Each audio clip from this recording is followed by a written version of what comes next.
गुरुदेव डेरे बोला अनुभवाचे आधी केले मग सांगितले. नैसर्गिक शेतीबद्दलचे मी 2-4 व्हिडिओ टाकलेले आहेत. अनेक जीवाणू आहेत. पूर्वी शेती ही नैसर्गिकच होती.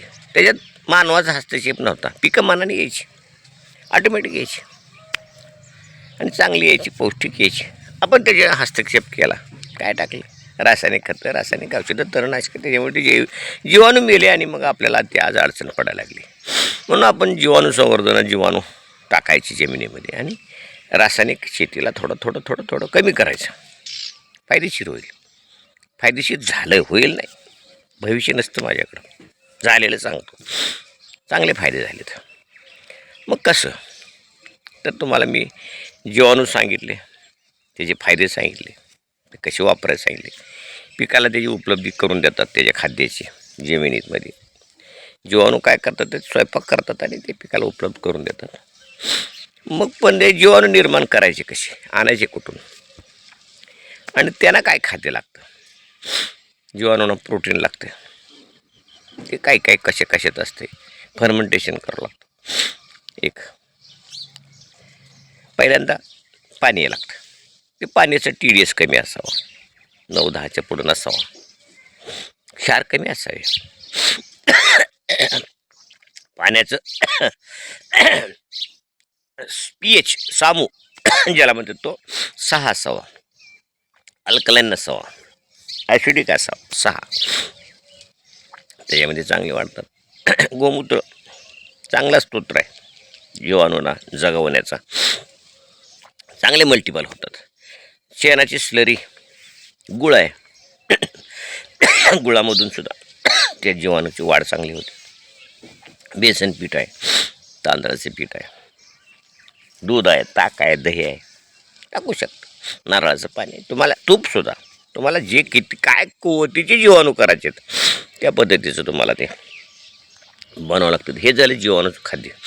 पण जीवाणू आपल्या जमिनीतले मेलेले आहेत, त्याला काय करायचं तर बाहेरून चांगल्या कंपनीचे कृषी विज्ञान केंद्रे आहेत, शासनाचे, द्राक्ष बागायतदार संघ आहे, अशा लोकांकडे जीवाणू संवर्धन जीवाणू आहेत.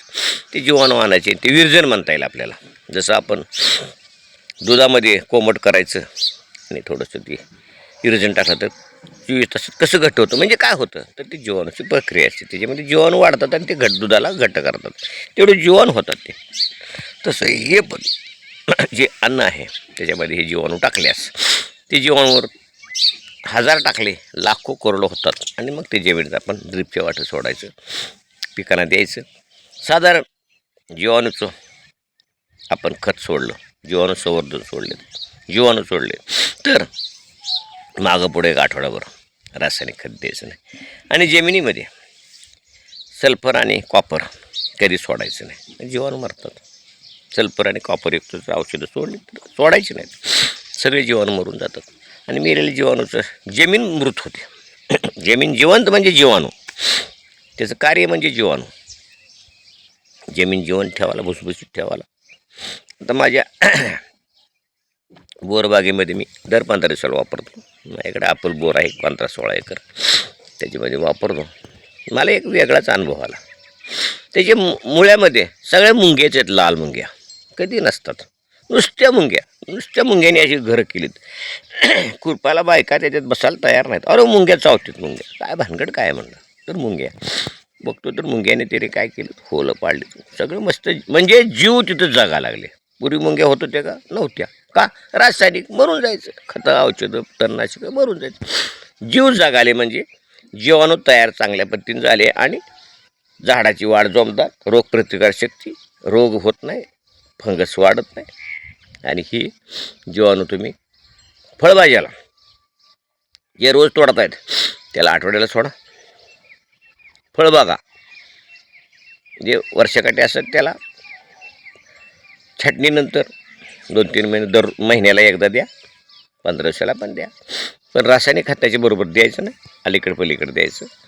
आणि जे तुम्ही रासायनिक टाकणार तर थोडा टाकायचा, सुरुवातीला एकदम बंद करून चालणार नाही. त्या जमिनीत ते रासायनिक सगळं जे काय असेल ते जीवाणू उचलतील, कंपोस्ट बरोबर उचलतील आणि ते पिकाला उपलब्ध करून देतील आणि आपली झाडं वाढतील, आपला फायदा येईल, आपला विकास होईल कमी खर्चामध्ये.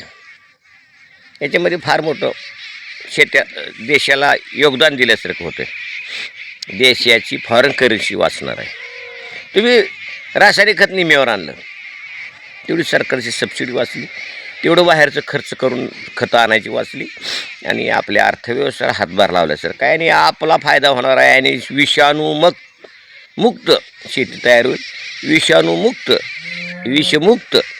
विषमुक्त आपली अन्नधान्य तयार होतील, फळं तयार होतील, भाजीपाला तयार होईल आणि त्याच्यामुळं आपल्या समाजाचं पण आरोग्य चांगलं होईल. आणि अशा पद्धतीची ही जैविक शेती प्रत्येकाने केली पाहिजे. अनुभव घ्या, करा.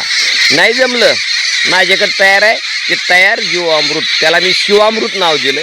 ते घेऊन जावा, वापरा, बघा आणि फायदा सांगा. स्वस्तात ठेवलेला आहे. भेटूया पुढच्या भागामध्ये.